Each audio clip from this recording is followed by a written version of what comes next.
Hi everyone, welcome to क्यूपन education channel. So हमने अपनी मैथ्स की जो सीरीज़ स्टार्ट करी हुई है उसका जो नेक्स्ट टॉपिक है वो करने जा रहे हैं हम। ठीक है, जो लास्ट हमने मैथ्स की क्लास की थी तो उसमें हमने लाइन, एंगल्स और शेप्स के बारे में आइडिया लिया था। 2D शेप्स के बारे में, कौन कौन सी 2D शेप्स होती है। तो आज हम 2D शेप्स की मेंसुरेशन करेंगे। 2D के साथ साथ हम 3D शेप्स की मेंसुरेशन भी करेंगे।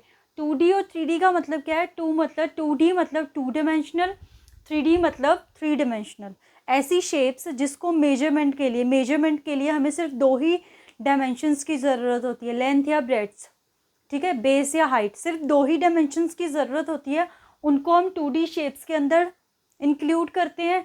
ऐसी शेप्स जिन्हें हमें डिफाइन करने के लिए 3 डायमेंशंस की ज़रूरत होती है, लेंथ, ब्रेड्थ, हाइट, तीनों। जैसे हमारा रूम है तो रूम की लेंथ भी होती है, ब्रेड्थ भी होती है, हाइट भी होती है। तो रूम हमारा 3D शेप का है। ठीक है, तो वो हमारी 3D शेप्स होती हैं। तो इसमें हम करने जा रहे हैं कि इनका एरिया कैसे फाइंड करते हैं। 2D शेप में पेरीमीटर आ जाता है। अगर हम 3D की बात करें, एरिया तो होगा ही होगा हमारे पास, एरिया के साथ होती है वॉल्यूम। ठीक है, वो सारी चीज़ें आज करने जा रहे हैं। यहाँ से अगर मैं HP टैट की बात कर लूँ या आप पुलिस एग्ज़ाम दोनों को ही ले लो, दोनों के लिए ही वेरी वेरी इंपॉर्टेंट टॉपिक है। HP टैट में तो बहुत ही ईजी क्वेश्चन आते हैं इस टॉपिक में से। ठीक है, HP पुलिस एग्ज़ाम में भी सीधे सीधे क्वेश्चन आ जाते हैं, इजी ही क्वेश्चंस आते हैं, पर उसके लिए आपको फार्मूलाज का आइडिया होना चाहिए।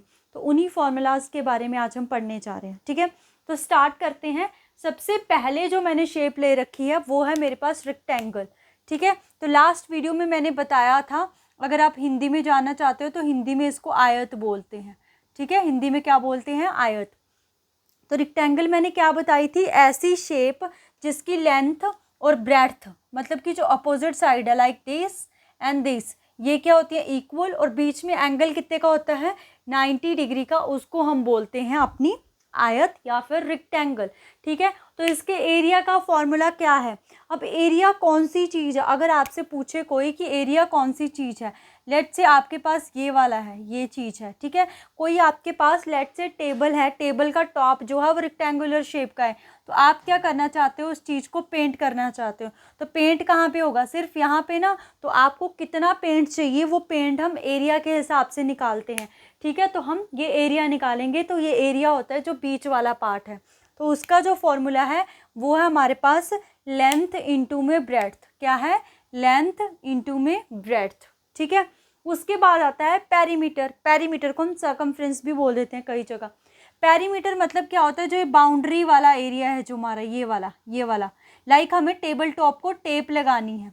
ठीक है, तो हमें टेप लगानी है सिंपल। हम जो बाउंड्री वाली, हमारे पास जो बाउंड्री वो है, लेंथ है, उसको हम फाइंड आउट कर लेंगे। ठीक है, वो होती है हमारे पास पेरीमीटर। लेट्स से किसी फार्मर को अपने खेत के चारों ओर क्या करनी है? फेंसिंग करनी है, बाड़ करनी है। वो जो बाड़ करते हैं कि ताकि जो भी एनिमल्स आते हैं वो उनकी जो भी क्रॉप्स हो उनको ख़राब ना करें। तो उसके लिए उसको क्या पेरीमीटर फाइंड करना पड़ेगा अपने खेत का, उतनी फिर लेंथ की वो जो वायर है वो लेके आएगा। ठीक है, तो वहाँ पे हम इन चीज़ों को यूज़ करते हैं। तो पेरीमीटर का सिंपल सा फॉर्मूला पता क्या है? जितनी भी साइड्स होती है ना उनको ऐड कर दो। तो अगर हम इसमें बात करें तो 2 लेंथ है, क्योंकि इक्वल लेंथ है, और 2 ब्रेड्थ है। तो इन दोनों में हम क्या करें? 2 कॉमन ले ले, क्या बन जाएगा? L प्लस में B। ऐसे आप याद रख सकते हो कि पेरीमीटर क्या है हमारे पास? सिंपल, जितनी हमारे पास क्या होती है, हमारी शेप्स होती हैं, उसको जस्ट ऐड कर दो। शेप नहीं, सॉरी, साइड ऐड कर दो, वो हमारी क्या बन जाएगी? पेरीमीटर। राइट। उसके बाद कई बार क्वेश्चन जो है डायगोनल का आ जाता है। तो डायगोनल क्या है? जब हमारे अपोजिट जो वर्टिसेस है, like these and these are connected with a line, उसको हम डायगोनल बोलते हैं। हिंदी में बोले तो विकर्ण। तो हमें ये चीज़ फाइंड करनी है। तो आपको लग रहा है कि ये कौन सी ट्रायंगल बन रही है? Right angle triangle. तो हमें ये पता है ये L है, ये B है, हमें ये चीज़ फाइंड करनी है। तो मैंने पाइथागोरस थ्योरम बताई थी ना, तो जो ये हमारे पास डायगोनल है, डायगोनल का स्क्वायर किसके इक्वल हो जाएगा? L का स्क्वायर, B का स्क्वायर। तो डायगोनल फाइंड करेंगे, क्या आ जाएगा? Root of this. तो वही मैंने यहाँ पे लिखा हुआ है, याद रखना है, याद रख सकते हो। एक्चुअल में देखो जितना कम हो सके, क्योंकि ये सारा पार्ट क्रैमिंग का है, तो ट्राई करो समझने की कि कैसे कैसे हम चीज़ों को समझ सकते हैं। याद करोगे वो चीज़ें भूलेंगी। तो क्या है पेरीमीटर, क्या है डायगोनल? अगर आपको पता होगा एक्चुअल में what is diagonal and what is perimeter, तो आप खुद से भी फॉर्मूला जो है डेराइव कर सकते हो। ठीक है, खुद से भी फॉर्मूला जो है वो डिराइव कर सकते हो। ठीक है, तो ये रेक्टेंगल के बारे में था।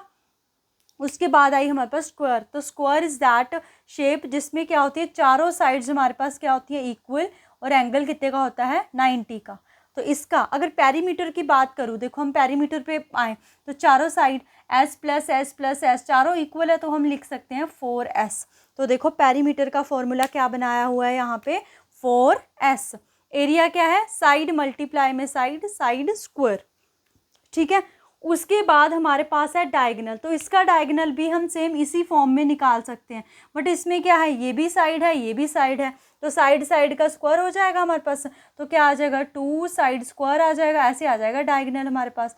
तो डायगोनल आ जाएगा, साइड के स्क्वायर से तो रूट कैंसिल हो गया, क्या बचेगा, 2s यहाँ पे डायगोनल। तो देखो वही लिखा हुआ है मैंने, 2a यहाँ पे इसने साइड को बोल दिया है। ठीक है, तो यहाँ पे डायगोनल को याद करने की ज़रूरत नहीं है, अगर आपको राइट एंगल ट्रायंगल का पता है तब आप फाइंड आउट कर सकते हो। What is right angle triangle, क्या उसकी स्पेशलिटी होती है, वो मैंने पिछली वीडियो में आपको बता दी है। तो अगर आप जानना चाहते हो तो पिछली वीडियो पे विजिट कर सकते हो। ठीक है, नेक्स्ट जो शेप आती है वो है हमारे पास पैरेललोग्राम। ठीक है, कौन सी है, पैरेललोग्राम। सो पैरेललोग्राम में क्या होता है कि हमारी अपोजिट साइड जो हैं वो पैरेलल होती है, लाइक दिस। एंगल जो है 90 का हो नहीं हो वो मैटर नहीं करता है। तो अगर एंगल 90 का चला जाए तब वो रेक्टेंगल बन जाती है। जब हमारे पैरेललोग्राम में एंगल 90 का चला जाता है तब वो रेक्टेंगल बन जाती है, which means rectangle is also a type of parallelogram. ऐसा क्वेश्चन आपको पेपर में फ्रेम हुआ था कि वो कौन सी पैरेललोग्राम है जिसके चारों कोण 90 डिग्री के होते हैं, कौन सी आपके पास, रेक्टेंगल। ठीक है, तो हमारे पास ये आ गया। इसका सिंपल सा हम अगर एरिया फाइंड करें तो एरिया क्या हो जाएगा हमारे पास, इसमें बेस है और हाइट है, बेस इंटू में हाइट, ये क्वेश्चन फ्रेम होता है आपको। और अगर हम बात करें पेरीमीटर, सेम इसका पेरीमीटर रेक्टेंगल की तरह होगा, क्योंकि 2 बेस है 2 साइड्स हैं, तो 2 कॉमन करके बेस प्लस में साइड क्या बन गया इसका, पेरीमीटर। अब कई बार क्या होता है कि रेक्टेंगल के अंदर क्या मतलब पैरेललोग्राम के अंदर हमारी 2 ट्रायंगल फ्रेम हो जाती है। आपको दिख रही है, देखो ये ACB और BCD, ये आपके पास ट्रायंगल फॉर्म हो जाती है। तो इनका एरिया हम कैसे फाइंड आउट करते हैं, क्योंकि यहाँ पे उसने हमें हाइट नहीं दे रखी है। तो 2 अलग अलग ट्रायंगल्स का, ट्रायंगल का एरिया होता है हाफ इंटू में बेस इंटू में हाइट। तो ट्रायंगल को मैं इनके बाद में करवाऊंगी, क्योंकि उसमें उसके काफ़ी सारे फॉर्मूले होते हैं, तो उसके अकॉर्डिंग करवाऊंगी मैं। पहले आप एक फॉर्मूला याद रख लो कि ट्रायंगल का एरिया होता है हाफ इंटू में बेस इंटू में हाइट। तो यहाँ से हम देख रहे हैं कि जो ये ट्रायंगल बन रही है उसमें कॉमन बेस है, हाफ तो दोनों ट्रायंगल में आएगा, कॉमन बेस CB आ रहा है, और ये क्या आएगा हमारे पास, हाइट आएगी। तो हाइट हमने ब्रैकेट में लिख दी है। मतलब इसको कैसे करेंगे, आप ट्रायंगल जो ACD है उसका एरिया लिखोगे, जो ट्रायंगल आपके पास BCD है उसका एरिया लिखोगे, क्या होगा वो, हाफ लगाया है यहाँ पे। तो अगर इसके बेस की बात करें तो इसका बेस क्या है, BC, और अगर हम इसकी हाइट की बात करें वो है हमारे पास AP। सेम जो नेक्स्ट है उसका भी प्लस आ गया, BC हमारे पास क्या आ गया, बेस, और जो हाइट है वो क्या आ गई, QD। तो हाफ BC दोनों में से कॉमन आ रहा है, अंदर क्या बच रहा है, AP माइनस प्लस में QD। तो वही फॉर्मूला यहाँ पे लिखा हुआ है मैंने। ठीक है, तो इसके ज़्यादा क्वेश्चन फ्रेम होते हैं आपके पेपर में। सॉरी। नेक्स्ट जो शेप है वो है हमारे पास रोम्बस। ठीक है, कौन सी है, रोम्बस। वेरी वेरी इंपॉर्टेंट है ये रोम्बस। रोम्बस के बहुत ज़्यादा क्वेश्चन फ्रेम होते हैं, HP टैट में बात करूँ मैं। ठीक है, HP टैट में बहुत क्वेश्चन जो है वो फ्रेम होते हैं। तो यहाँ से एरिया देखो, रोम्बस क्या है हमारे पास, स्पेशल टाइप की एक तरह से पैरेललोग्राम है, बट चारों साइड्स क्या है, पैरेललोग्राम तो नहीं बोल सकते हैं, साइड्स पैरेलल और इक्वल होती हैं। तो इसका एरिया है हमारे पास हाफ इंटू में डायगोनल 1 इंटू में डायगोनल 2। पेरीमीटर तो वही आ जाएगा क्योंकि 4 साइड है, तो 4s आ जाएगा आपके पास पेरीमीटर। नेक्स्ट जो हमारे पास शेप है वो है सर्कल। तो थोड़ा सा सर्कल के बारे में देख लेते हैं, मैं आपको यहाँ पे बताने वाली हूँ। ठीक है, सर्कल के बारे में यहाँ पे आप देख सकते हो कि सर्कल क्या है। तो अगर आपको आइडिया होगा, सर्कल हमारे पास क्या होता है, ऐसे। ठीक है, सर्कल ये जो सेंट्रल पार्ट है, सेंट्रल पार्ट से जो यहाँ तक की ये जो लेंथ है इसको हम क्या बोलते हैं, रेडियस। आइडिया हो शायद आपको, क्या बोलते हैं हम इसको, रेडियस। इसको हम R से डोनेट करते हैं। ठीक है, अब ये भी रेडियस है, मतलब जितनी भी मैं ऐसे ड्रॉ करूँ सिर्फ एक साइड को, ये सारी रेडियस है। इवन जैसे यहाँ ओ लगा लिया, ओ, ए, बी, सी, डी, ये सारी रेडियस है। अब मैं अगर इधर को लाइन ले जाऊँ, यहाँ लिख दिया मैंने लेट्स से एफ, तो ओ एफ भी रेडियस है। बट अगर ये पूरी लाइन हमें कंसिडर करनी हो, ये सेंटर को पास करती हुई लाइन, वो होती है हमारे पास डायामीटर। क्या होती है? Diameter D. अगर हम इसको बात करें, इसकी वैल्यू होती है 2r के इक्वल। किसके इक्वल होती है इसकी वैल्यू? 2r के इक्वल। तो कई बार हमें क्वेश्चन में डायमीटर दे रखा होता है, तो वहाँ से हम रेडियस फाइंड करेंगे। रेडियस होता है डायमीटर का हाफ। रेडियस होता है हमारे पास डायमीटर का हाफ। तो इसमें भी हमारे पास एरिया है, एरिया होता है पाई आर स्क्वायर। तो जो पाई है उसकी वैल्यू होती है हमारे पास 22/7, या अगर क्वेश्चन में दे रखा हो 3.14 उसकी वैल्यू होगी। और सरकमफ्रेंस मतलब जो ये वाला पार्ट है, ये जो पार्ट है उसकी वैल्यू है 2πr। तो is constant, pi is constant, R क्या है? जो रेडियस दे रखी हो। अगर डायमीटर दे रखा है तो उसका हाफ कर लो। लेट्स से आपको 14 डायमीटर दे रखा है, तो रेडियस क्या आ जाएगी आपके पास? 7। मतलब आपके जो फॉर्मूलाज है उसमें रेडियस का ही काम है। तो कहीं पे भी सर्कल की बात होती है, डायमीटर दे रखा है, जस्ट उसको डिवाइड करके रेडियस लेके आओ। क्योंकि अगर आपको सर्कल का एरिया निकालना हो या फिर सर्कमफ्रेंस निकालनी हो, तो हमारे पास आर की ही बात होती है। ठीक है, बाकी जो ये इसकी जो स्पेशल प्रॉपर्टीज़ होती हैं उसके बारे में भी हम आने वाली वीडियोस में बात करेंगे। अभी मैं जस्ट आपको यहाँ पे सर्कल का इतना ही बता रही हूँ। ठीक है, नेक्स्ट पार्ट है हमारे पास, अब हमारी 3D शेप स्टार्ट हो जाती है। कौन सी शेप? 3D शेप स्टार्ट हो जाती है हमारे पास। ठीक है, तो सबसे पहले हमारे पास आता है क्यूब।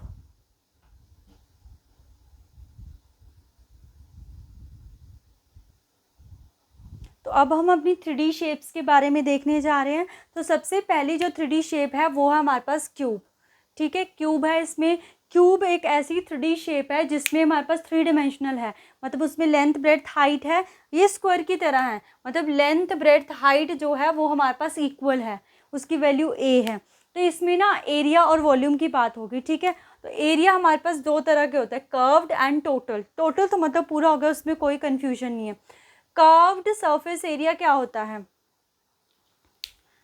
अब अगर आप कंपेयर, ये देखो, ये आपके पास क्यूबॉइडल बॉक्स है। ठीक है, ये आपके पास क्या है? क्यूबॉइडल बॉक्स है। लेट्स से आप कंसिडर करो कि ये क्यूब है, ये सारी साइड्स इसकी इक्वल है। तो अगर कोई पूछ रहा है curved surface area, which means वो जो ये साइड वाले हैं 1 2 बैक 3, इसकी बात कर रहे हैं। उसमें जो अबव फेस है और बिलो फेस है वो इंक्लूड नहीं है आपके पास। अबव फेस है और बिलो फेस है वो इंक्लूड नहीं है हमारे पास। मतलब वो जो ये कर्व्ड जो पार्ट है, अगर आप ऐसे करो, कर्व्ड जो पार्ट है सिर्फ उसकी ही बात करें, वो हमारे पास कर्व्ड सरफेस एरिया होता है। ठीक है, तो उसकी वैल्यू क्या है हमारे पास? अगर हम क्यूब की बात करें 4a²। ठीक है, विच मीन्स 4, क्योंकि टोटल कितने फेस होते हैं हमारे पास? 6। Left, right, above, below, right, उसके बाद लेफ्ट, राइट, अबव, बिलो, फिर टॉप, बॉटम होता है हमारे पास। ठीक है, तो इसमें क्योंकि कर्व्ड में सिर्फ 4 ही कंसिडर होते हैं, तो 4a²। उसके बाद टोटल सरफेस एरिया 6 फेस है तो 6a²। वॉल्यूम की बात करें तो वॉल्यूम आ जाती है हमारे पास a³। ठीक है, डायगोनल फाइंड करना हो इसका, तो डायगोनल यहाँ से ड्रॉ होगा, लेट्स से ऐसे। तो इसका डायगोनल फाइंड करना है। देखो, स्क्वायर में √2a आया था, इसमें √3a आ जाएगा, क्योंकि इसमें ये 3D में बात कर रहे हैं। ठीक है, उसके बाद आता है क्यूबॉइड। क्या आता है हमारे पास? क्यूबॉइड। तो जो ये बॉक्स है ये आपके पास क्यूबॉइड है। क्यों है क्यूबॉइड? क्योंकि इसकी जो ये है हमारे पास, अगर हम बात करें, लेट्स से ये इसकी लेंथ है, ये इसकी हाइट है और ये इसकी ब्रेड्थ है। ये लेंथ होगी, ये हाइट होगी, ब्रेड्थ होगी, तीनों चीज़ें डिफरेंट है। तीनों चीज़ें क्या है? डिफरेंट है। तो इसको हम बोलते हैं क्यूबॉइड। तो क्यूबॉइड में भी कर्व्ड जो सरफेस एरिया होता है वो हमारे पास होता है 2h इंटू l+b। मतलब अगर सिंपली हम इसको लिखें तो हमारे पास होगा ये 2HL प्लस में 2LB। टोटल हमारे पास 6 फेस होते हैं, तो 2 हमने क्या कर दिए हैं? गायब कर दिए, 4 ही बचे हैं, 2 हम कंसिडर नहीं करते हैं। टोटल में क्या है? 2 कॉमन लेके LB BH HL हम लिख देते हैं, वो हमारा टोटल हो जाएगा। वॉल्यूम बात करें, सिंपल है। वॉल्यूम का formula length, breadth, height.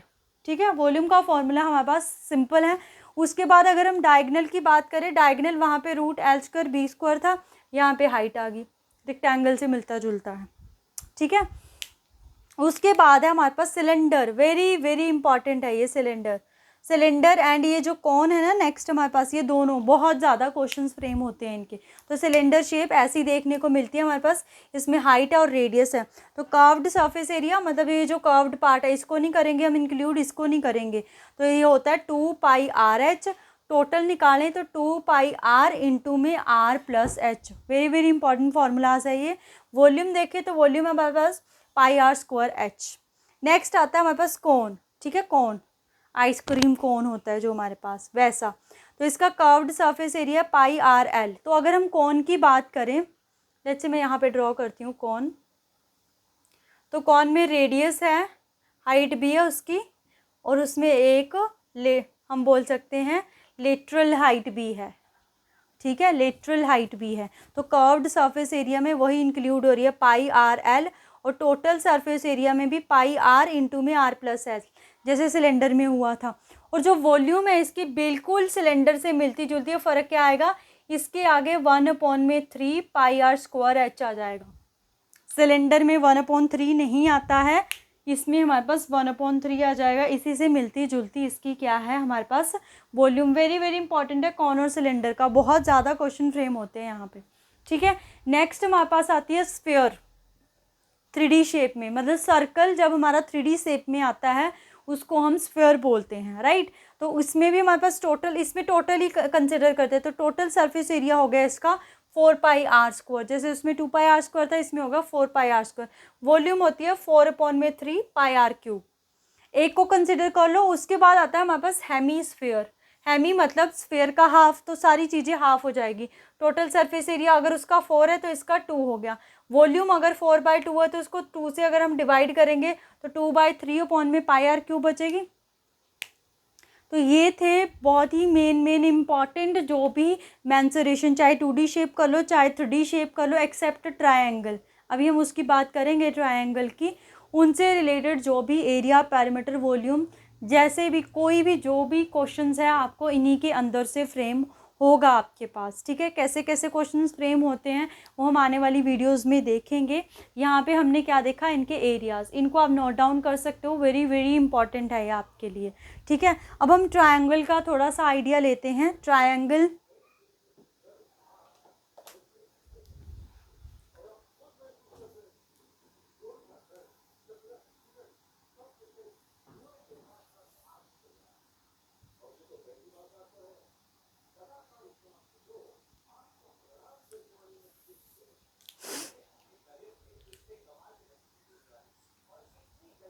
Triangle, तो ट्रायंगल के बारे में पीछे हमने डिटेल में पढ़ा है, साइड के बेसिस पे, एंगल के बेसिस में। तो ऐसी साइड जिसमें कितनी शेप होती है, 3 शेप।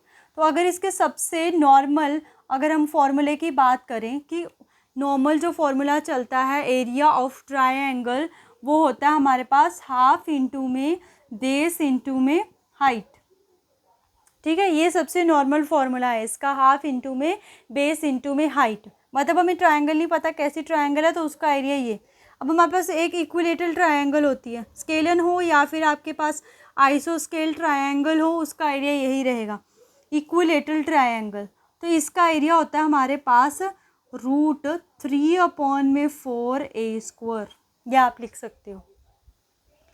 एक जो ट्रायंगल है उसका जो एरिया है ना, हीरोन फॉर्मूले से आया है। रिसेंटली जो एग्ज़ाम हुआ है उसमें ये क्वेश्चन आया हुआ है आपको HP टेट में। तो क्या है उसका फॉर्मूला, देखो, S माइनस में A, S माइनस में B, S माइनस में C। What is S? S is semi perimeter. मतलब अगर आपको ऐसे दे रखा हो कि कोई ट्रायंगल है वो 30 है, उसकी साइड एक 40 है और एक 50 है, हमें नहीं पता कौन सा बेस है कौन सा हाइट है। अगर तो उसने स्पेसिफाइड डायग्राम करके दे रखा हो तब तो हम ये लगा सकते हैं। ये बताया हो इक्विलेटर तो है ही नहीं क्योंकि साइड्स इक्वल नहीं है, तो उसने जस्ट हमें साइड्स दे रखी है। तो जस्ट हमें साइड्स दे रखी हो तो हम ये वाला फॉर्मूला लगाते हैं। सेमी पेरीमीटर हम कैसे निकालेंगे, पेरीमीटर कैसे निकालते हैं, सारी साइड्स को ऐड कर दो, 70 प्लस में 50, 120। सेमी निकालना है तो कर दो इसका हाफ, कितना आ जाएगा हमारे पास 60, जो भी है सेंटीमीटर या मीटर। तो ये एस की वैल्यू आ गई, ये क्या है हमारे पास A B C, ये जो हमें साइड दे रखी है लाइक 30 दे रखी है, 40 दे रखी है और 50 दे रखी है। निकालें इसको, कैसे आएगा। S तो आ गया हमारे पास 60, उसके बाद ये 30 माइनस में 60 माइनस में 30 हमारे पास रह जाएगा 30, फिर रह जाएगा 20, फिर रह जाएगा 10। ठीक है, ऐसे हो गया। तो अगर हम इसको सॉल्व करें, क्योंकि रूट लगा हुआ है, 6 को करने देते हैं ऐसे 10, इसका 3, इसका भी 10 और एक और 10, एक और 10 आएगा। ये 10 तो है ना, ये इसका एक और 10 आएगा। तो हमारे पास 4 10 हो गया ना, तो 4 में से 2 चले गए बाहर। अंदर क्या बचा हमारे पास, 6 बचा और 3 बचा, एक 2 भी बचा हमारे पास, 2 भी बचा। तो क्या बनाइए 100, 6 3 तो 18, 18 में अगर हम 2 मल्टीप्लाई करें 36, तो 36 किसका रूट होता है, 6 का। तो क्या आ गया हमारे पास 600 सेंटीमीटर स्क्वायर इसका एरिया आ जाएगा। ठीक है, जो ये फॉर्मूला है ये हमारे पास वेरी वेरी इंपॉर्टेंट फार्मूला है। ये इसका तो आइडिया होता है हमें, इक्विलेटरल का ये है। अगर हमें जस्ट सिंपल साइड्स दे रखी हो तो अब हम हीरोन फार्मूलाज लगाते हैं अपने पास। ठीक है, तो आई होप आपको ये क्लियर हुई होंगी चीज़ें।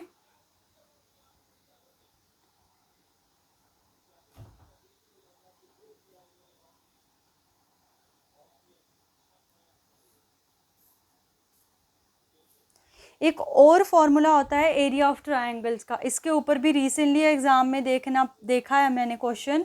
एरिया ऑफ ट्रायंगल, अगर आपको 2-3 पॉइंट्स दे रखे हो, ठीक है, मतलब लेट्स से आपको दे रखा है P, उसकी वैल्यू 1 2 3, उसे बोला है Q वैल्यू है 2 3 4 और R है उसकी वैल्यू 5 4 2, ऐसे कि फाइंड करो ये जब ये पॉइंट्स मिलेंगे तो ये ट्रायंगल बना रहे हैं, इसका एरिया क्या होगा। तो इसका फॉर्मूला है हाफ x1 y2 माइनस में y1 माइनस में x2 y3 माइनस में y1 माइनस, नहीं यहाँ पे प्लस है, यहाँ पे प्लस है, x3 y1 माइनस में y2। ये फॉर्मूला है। अब ये x1 x2 y1 y2 ये क्या है, ये जो फर्स्ट कोऑर्डिनेट है x1 y1, सॉरी z में नहीं होगा ना, सॉरी ऐसे होगा पॉइंट, ऐसे 3 एक्सेस नहीं, क्योंकि ये तो 2D में है ना शेप हमारे पास, तो 3 कहाँ से होनी है।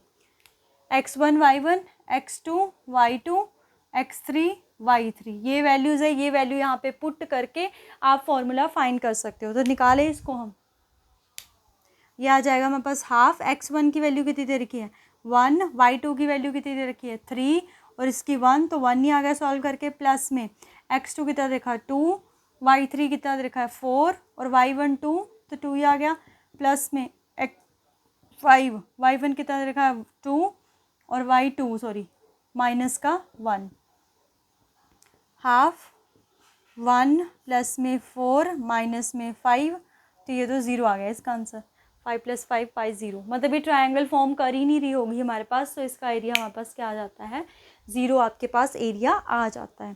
तो अब जो भी हमारे पास शेप बचती है, मतलब बची तो नहीं है, एक शेप और है आपके पास ट्रेपीजियम, ठीक है, उसके ऊपर भी क्वेश्चन आ जाता है, वही बची है आपकी।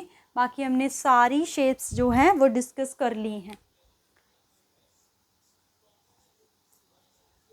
ट्रेपीजियम पढ़ी थी हमने पिछली वीडियो में, क्या होती है हमारे पास ट्रेपीजियम, ऐसी शेप जिसमें 2 साइड्स पैरेलल हो हमारे पास, लाइक दिस, ये पैरेलल है ना, तो इसका एरिया होता है हमारे पास हाफ इंटू में हाइट, जैसे ये इसकी हाइट हो, मल्टीप्लाई में सम ऑफ पैरेलल साइड, जैसे ये A है, ये B है, ये C है, ये D है, पैरेलल साइड कौन सी है AB प्लस में CD, और ये हाइट लेट्स से ये इसको दे दो आप C नहीं MN दे दो पॉइंट को, तो क्या बन गया हाफ MN AB प्लस में CD।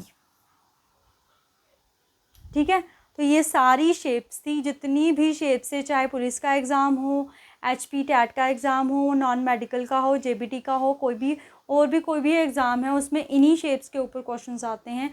ऐसा सीधा सीधा क्वेश्चन भी आ जाता है कि आपको एरिया बताना है, लाइक आपको सिलेंडर की वॉल्यूम बतानी है, कौन की वॉल्यूम बतानी है, तो सीधा सीधा क्वेश्चन भी आपको फ्रेम हुए हैं।